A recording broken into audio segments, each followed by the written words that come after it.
Hey there, Ryan with you today, and we're on the shores of Georgian Bay, and we're going to show you something that, if you're a DSLR user, will be a great addition to your toolkit, especially if you're into landscape, travel, photography, or even if you shoot flowers in the backyard.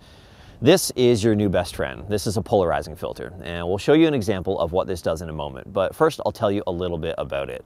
A polarizing filter is similar to polarized lenses on your sunglasses. It's a sandwich of a couple different types of glass. And the main difference between a polarizer and other filters, like a UV filter, is that a polarizer has this rotating ring on it. And by rotating that ring, you can control the amount or the intensity of the polarization. So what does a polarizer do? Well, it filters out polarized light. I realize that description is kind of inadequate, so let's use the old saying, a picture is worth 1,000 words.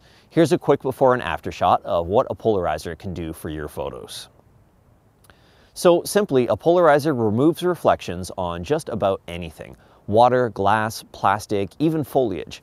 Basically, it works on anything that's non-metallic. You can use it indoors or out, and removing reflections is really useful because reflections obscure detail. One nice side effect of a polarizer is that it will make blue skies a deep dark blue and intensifies the look of puffy white clouds against the blue sky.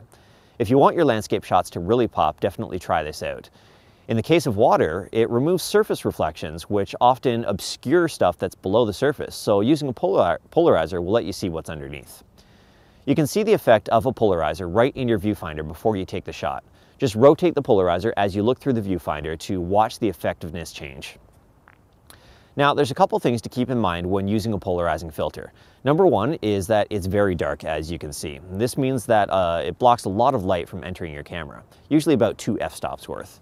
Now, outdoors, this shouldn't be much of a problem, but indoors, where light already tends to be a bit dim, your camera may end up using a much slower shutter speed to ensure an accurate exposure.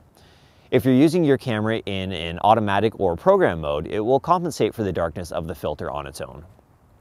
Now, the second thing to be wary of is when using polarizing filters with very, very wide-angle lenses. Vignetting can be a big problem, and that's where the corner of your photos can get really, really dark. This can happen with many wide-angle lenses, as the lenses are so incredibly wide they can actually see the edges of things that are attached to them, like filters. Also, with wide-angle lenses, you may get uneven polarization, where a portion of the photo is significantly darker or lighter than the rest of the photo. This tends not to be a problem with longer focal lengths. Now, as we mentioned earlier, polarizers even work on foliage, allowing you to bring out extra detail which you may not even know was there. They work fantastically well for nature scenes, macro photos, and flowers.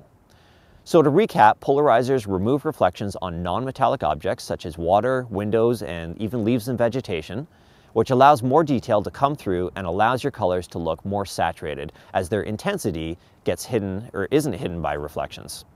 Thanks for watching this video. We hope you learned a lot today, and keep your eye on blacks.ca for more tips and tutorials.